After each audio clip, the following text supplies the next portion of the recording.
Alrighty, here we go. So we're on the draw with a great hand. Only thing this hand is missing is Aetherworks Marvel, obviously. We have all the mana we need. We have ramp and we have Ishkana. So the risks of this hand are if we draw nothing useful. We kind of just have ramp and a piece of removal and a 3/5, but I mean this hand is exactly what you want.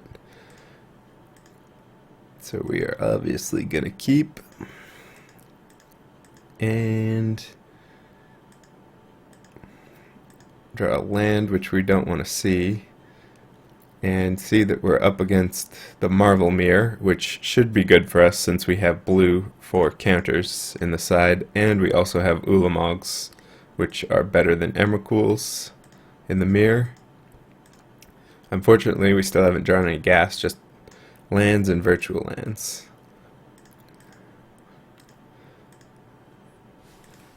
That does allow us. The Evolving Wilds means we get very close to Ishkana. As soon as we have Harnessed Lightning in the graveyard, that means Ishkana is going to be active. Of course, that matters a lot less in this matchup. Pretty much Marvel is the thing that matters. So our opponent doesn't have a Marvel, which basically keeps us in the game. If our opponent played a Marvel there and we didn't answer with our own Marvel, that would pretty much be GG.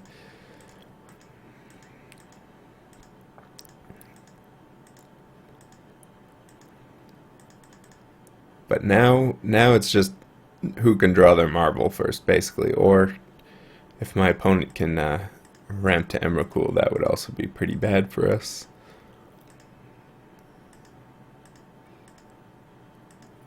So here I'm gonna sink some energy into Servant and power up my Ishkana, which at least gives us a bit of a clock. In case my opponent has actual nothing, we'll kill them in a reasonable clip.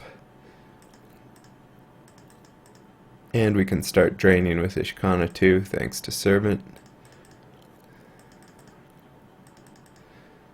But this is really demonstrating the the side of this deck that does not that much. I mean, my hand would be good against like blue-white flash,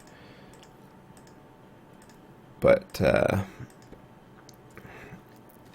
other than that, it's not great. Or aggro deck. So here I don't really want to trade off a spider by attacking with everything, because that's going to reduce my drain potential, so I just decide to drain with Ishkana at end of turn, which is a very slow clock, and there's Vessel of Nascency, which is exactly what we want, because it's going to give us a good shot at finding a Aetherworks Marvel. We also have the option of Ulamog, and it's kind of sad we milled away an Ulamog to decrease our chances, but Ulamog's still a few turns off, so the Marvel is much more likely to find us something good, aka Ulamog in that time. And I decide to attune there because I want to be able to activate my Marvels and put all the useless cards on the bottom and dig to Ulamog. The problem with this play is it actually got me to an awkward 11 energy, which means if this Marvel, say, whiffs, and then we draw another whiff, we can't actually activate it again unless one of our creatures dies. So I think I probably shouldn't have done that, or I should have attacked first to see if I had have gotten energy first, which we're going to do now, and our opponent gives us an energy, which may have been a bit of an oversight on both our parts. And here, instead of activating Aetherworks Marvel immediately, which would be good to either hit Ulamog and clear out the Ishkana, or hit a Chandra and start plussing it, I reason that I'm so far ahead now, if my opponent doesn't hit their own Aetherworks Marvel, the worst case scenario is them hitting their Aetherworks Marvel, so I should plan for that scenario. And if they do, I want to Ulamog them after they've put their Emrakul and Aetherworks Marvel into play. So I decide, assume that my opponent is going to top deck Aetherworks Marvel, since that is the worst case scenario that actually could lead to us losing if we activate Aetherworks Marvel now. Whereas if we just hold off, that gives us a better chance, a much better chance, if our opponent happens to top deck Aetherworks Marvel. And if they don't, which is of course likely, then we're in a great spot anyways. And our opponent hits their own vessel, and nothing. Well, a tireless tracker, aka nothing, aka not Aetherworks Marvel, or even Emrakul. So end of turn we activate and hit that Ulamog.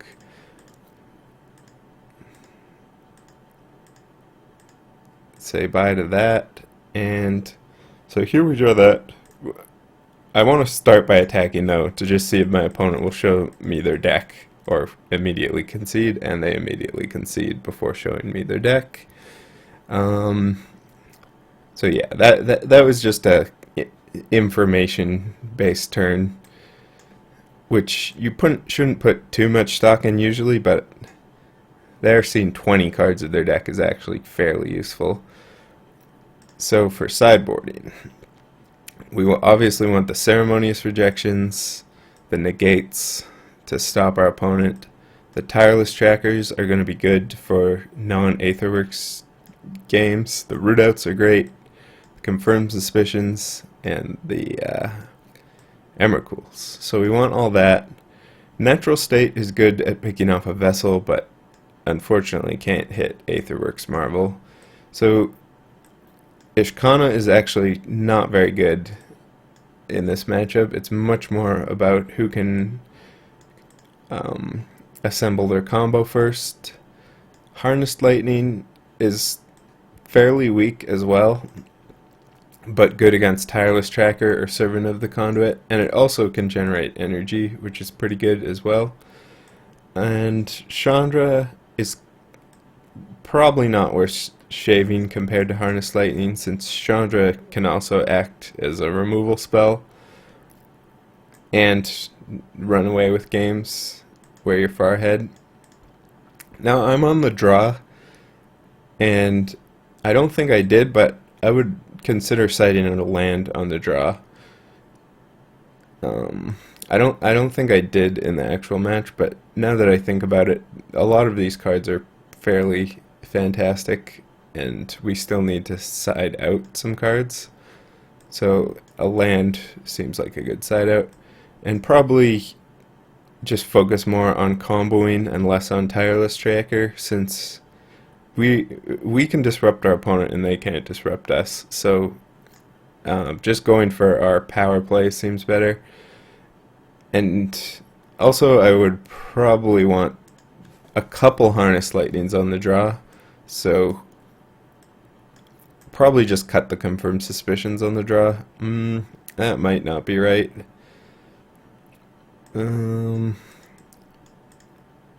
I think we want the Puzzle Knots and the Tormenting Voices,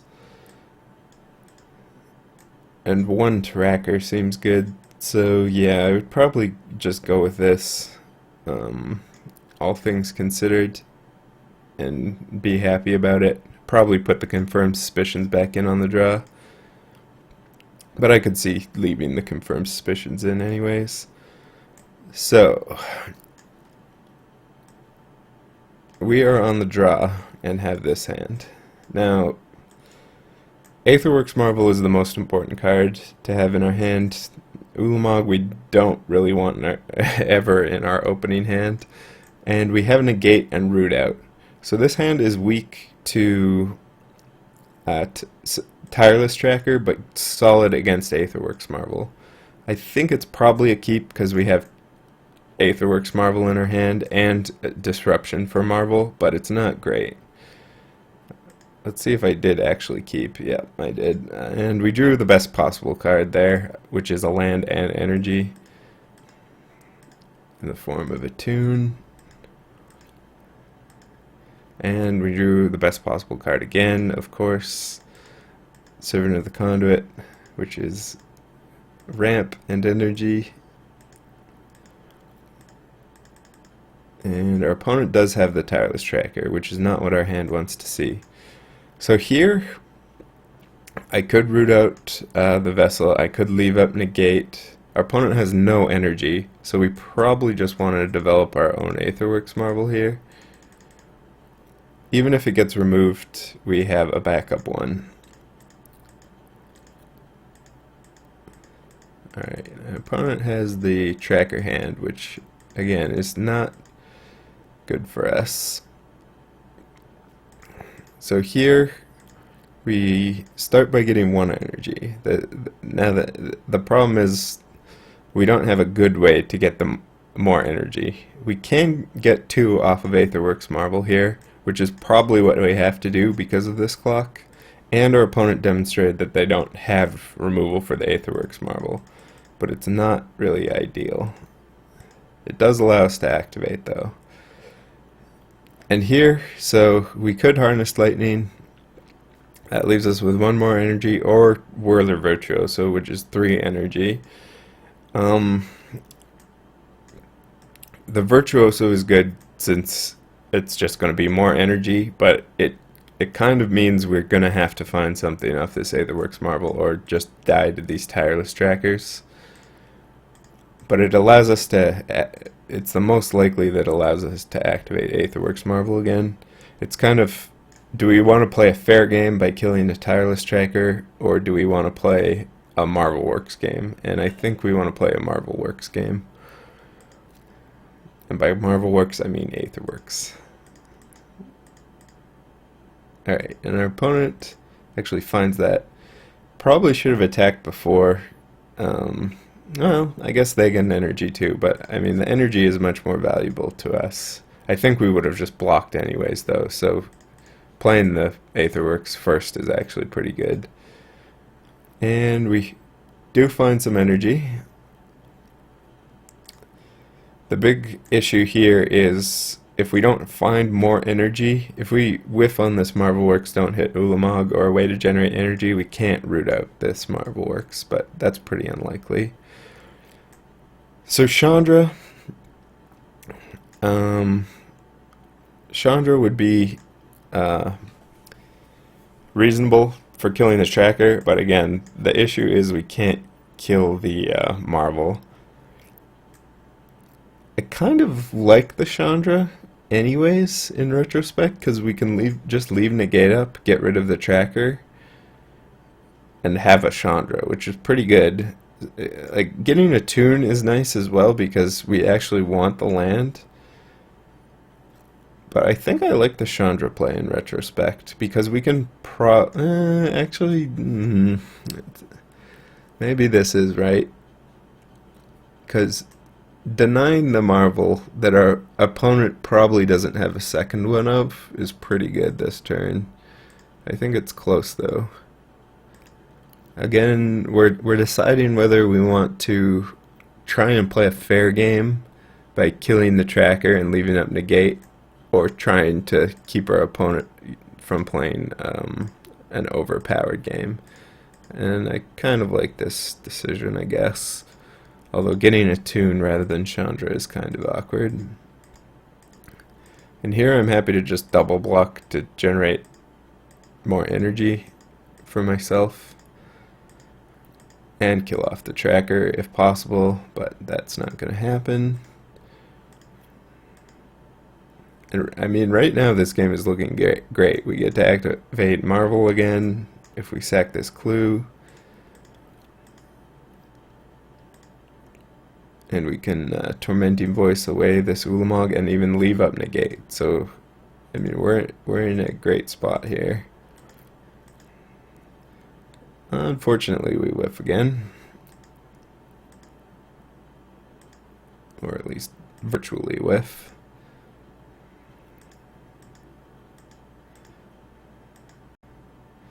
So I discard the Ulamog. We're probably going to draw another Ulamog at some point anyways, or hit one off of Aetherworks Marble. And now I can just leave up negate. Alright, Chandra, I'm going to negate since it is going to cause problems. That does get rid of our negate though. But again, we're hoping to cash in on Marble here.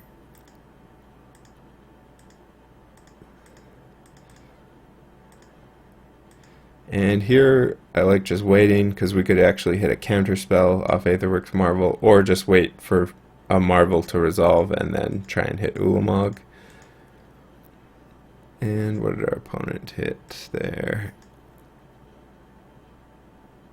Hits Aetherworks Marble, so yeah.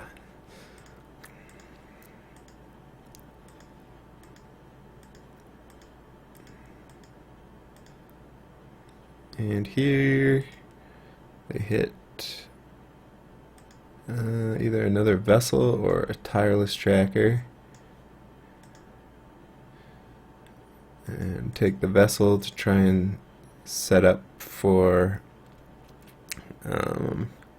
more Marble activations. So they have Vessel and Marble in hand. And here we awkwardly hit a Chandra, which we decide to take because it gets rid of the tracker and can draw us cards. And we have a Puzzle Knot. So we have more Aetherworks activations. Not exactly what we want. And here we hit the most awkward hit. We have been hitting we've activated this 4 times and hit very poorly. I maybe should have considered activating Chandra first, or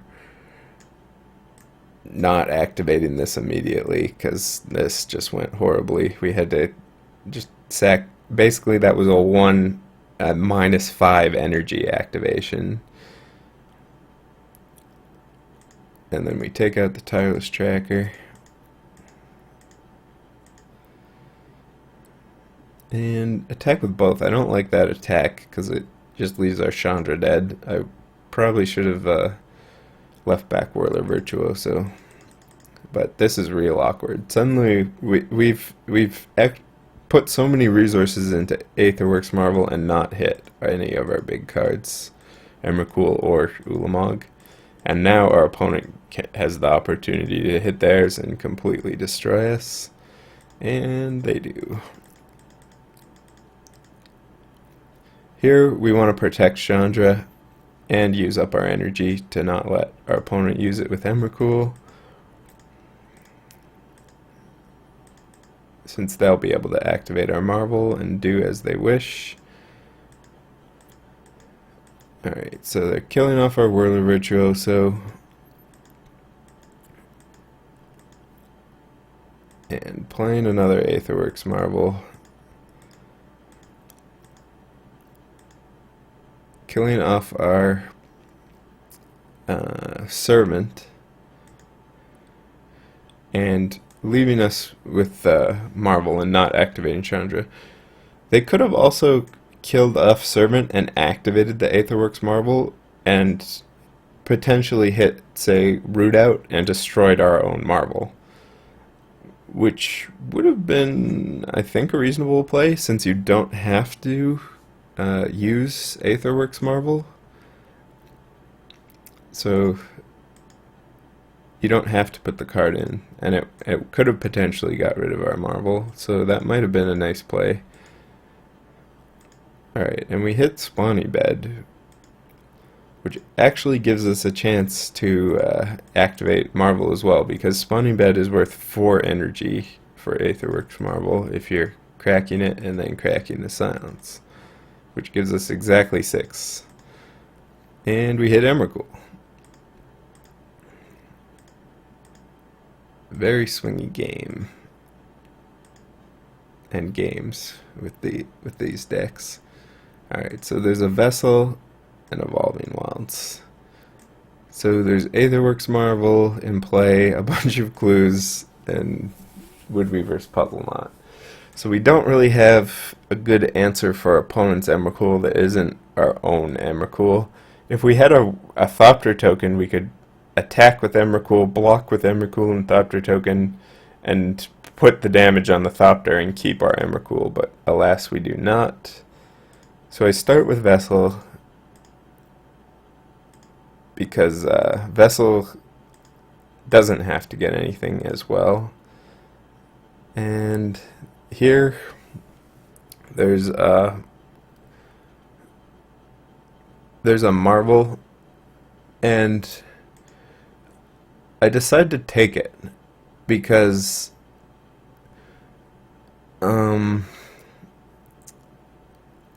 there's a good chance we'll be able to activate this Marvel and then activate the second Marvel as well.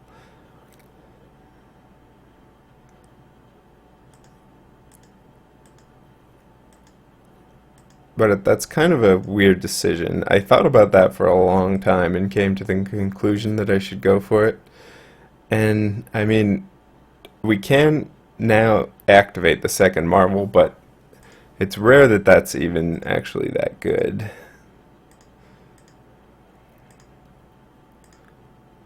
And we get to see our opponent's deck. And get another activation. So we could Ulamog here. Which is, we could take out Emrakul and Aetherworks Marvel, but I mean, we have no answer for Ulamog. So unfortunately, we have to do nothing and leave our opponent with a bunch of clues in Aetherworks Marvel and a Woodweaver Puzzle Knot. Ideally, we would have just hit Appetite for the Unnatural off of that second Aetherworks Marvel. That's what I was hoping for. It turned out our opponent didn't actually have Appetite in their deck if we looked through it with Evolving Wilds, I believe. And now our opponent has all the action that they want with their clues and ridiculousness, and we draw that, and we are kind of just waiting to die at this point. We are out of resources where our opponent has all the resources in the world. We're hoping for some sort of miracle, and we don't find one. Unfortunately, rejection is not at a good time. And we're dead.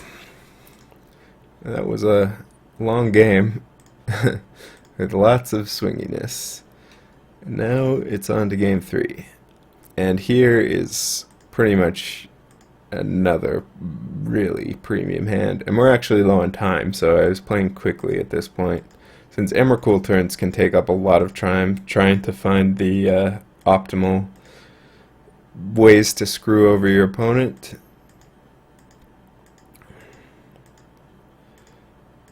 And here we even draw Chandra, which is also really good against a creature heavy start from our opponent, like if they play Tracker next turn. And we're off to a great start. Don't really need to leave up Negate this turn, especially since we have Root Out backup, but on here, since we do have Root Out, I'm happy just deploying Chandra, getting rid of that, having a great board position, and being able to root out a Marvel that our opponent can't activate this turn since they only have 4 energy, and that's what happens. So here, I could root out and deploy Tireless Tracker, which would give us a great board position, like a really solid board position if we wanted to plus Chandra for mana, play Tireless Tracker, play Root Out. But my hand is so good, the only thing I really fear is Aetherworks Marvel from my opponent, so I just want to leave up Negate for the rest of the game because our position is so strong. So I'm obviously casting Root Out this turn, and I could cast Tireless Tracker, but instead I'm going to leave up the Clue and the Negate with this hand, which I think is a clear, solid choice, but Unfortunate for Tireless Tracker, who's stuck in the hand. And here we get to make the amazing play of negating the second Aetherworks Marvel. Our opponents had no search, nothing. They just naturally had two marvels, and we dealt with them both, which is great. Now we have no more answers to a marvel, and we can't quite activate our own marvel. But now we're happy to just dump our hand and be in a great spot. Now, what are the chances they have the third marvel? I mean, that would be very unlikely and good, since our opponent can activate it. Tilt. So Emrakul here is going to be absolutely devastating if our opponent finds it. They can -3 Chandra on something, attack something else in, use up all our energy, just completely destroy us, and we lose the game. Sometimes lucky. We're back to being in a good spot again.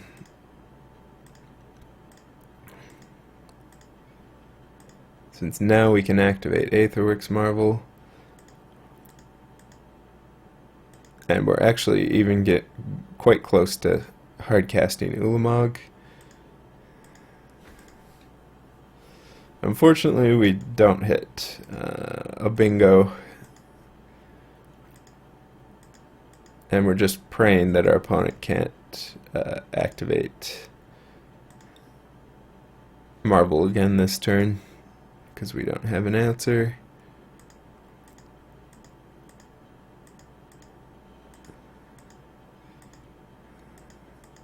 And they're able to double dig and get Emrakul in their hand. On the plus side, they milled some Emrakuls.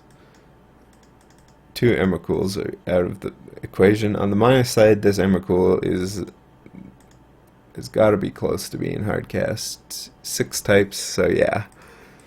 It can be hardcast, and our opponent generates the final 3 energy they need and is able to activate Aetherworks Marvel. Again, thankfully, not Emrakul. And we kind of awkwardly hit.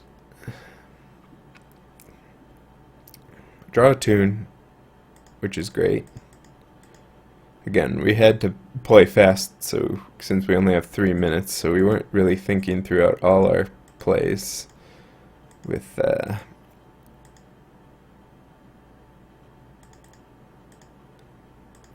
perfect clarity. But we just decided to go for Aetherworks Marvel, and since it's quick, if we hit Emrakul like we did, we're going to need time to make our decisions as well. Make decisions that aren't completely terrible.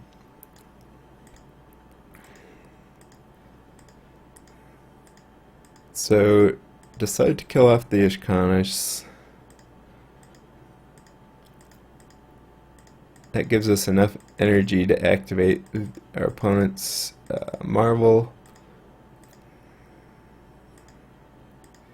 which we go ahead and do, and hit nothing good, and unfortunately can't really do anything else, although we should have spent this energy, but we were pressed for time.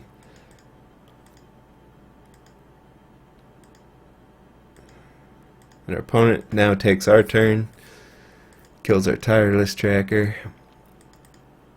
and they're also pressed for time at this point. But they're able to hardcast Ulamog now. The interesting thing is they don't have an answer to Ulamog, but they kind of need to, because our board position is so solid. But 2 Ulamog attacks are like, if they let us untap, we can Ulamog and just win the game.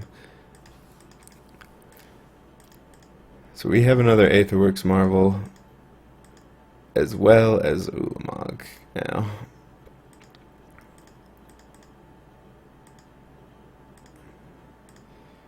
And we can actually just activate Aetherworks Marvel immediately.